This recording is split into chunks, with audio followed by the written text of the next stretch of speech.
நிச்சயதார்த்த அப்போ ஊர் மக்களுக்கெல்லாம் சம்மதமான்னு கேட்கும்போது நீ கையை தூக்கு.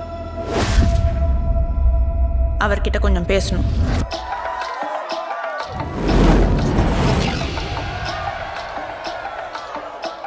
என் பொண்டாட்டியை நான் ஒன் சைடு அலோவ் பண்ண போகிறேன் மாமா. ஒன் சைடாவா? ஏலே, ஒன் சைடு லவ் ஜெயிச்சதா ஹிஸ்டரியிலே இல்லையே. பரவாயில்ல மாமா, என் பொண்டாட்டியை கரெக்ட் பண்ண ஒரு சூப்பர் ஐடியா கொடு மாமா. ஐயோ,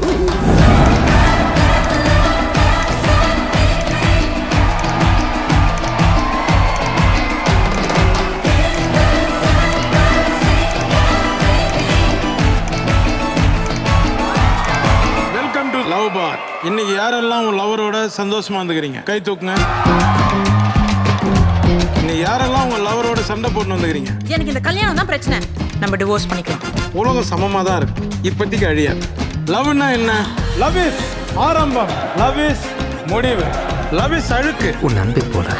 லவ் இஸ் வெறுப்பு. இன்னைக்கு பிரியாணி சமைச்சிருக்கேன். பிரியாணி பிடிக்காது. லவ் இஸ் பிரச்சனைடா. எனக்கு சரக்கு அடிக்கணும், வாங்கிட்டு வா. ஆசங்க. ஆனா இது எல்லாத்துக்குமே லவ் தாண்டா தீர்வு. இதை புரிஞ்சுங்கன்னு சந்தோஷமா வாழுங்கடா பக்கிங்களா. பொண்ணுங்க தாலி கட்டும் போது அழுவாங்க, ஏன் சொல்லு? அதுக்கப்புறம் வாழ்க்கை ஃபுல்லா ஆம்பளைங்க தானே அழப்போறோம். இப்ப எப்படி இருக்குது? இது என்ன மாதிரியே இல்லை. அதான் எனக்கு வேணும். இப்ப கான்பிடண்டா ஜாலியா பேசியா.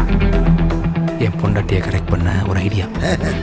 சொல்லவே எவ்வளவு கூச்சமா இருக்கு.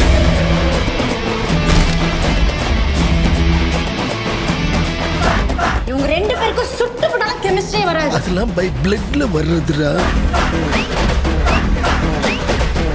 எங்க அப்பா கிட்ட தப்பிக்க எனக்கு ஒரு வழி தரல, அதனால தான் இந்த கல்யாணத்தை குத்துக்கிட்டேன். அரேஞ்ச் மேரேஜா?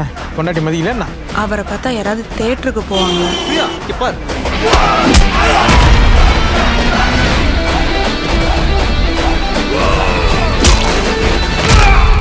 அதுவும் இது நல்ல இன்டிமசியான லவ் ஸ்டோரி சார். கல்யாணத்துக்கு அப்புறம் புருஷனும் பொண்டாட்டியும் ஒரு மாதிரி அன்னுன்யமா ஹக்கிங் கிஸ்ஸிங். இதுக்கெல்லாம் உங்களுக்கு ஓகேனா? ஓகேங்க.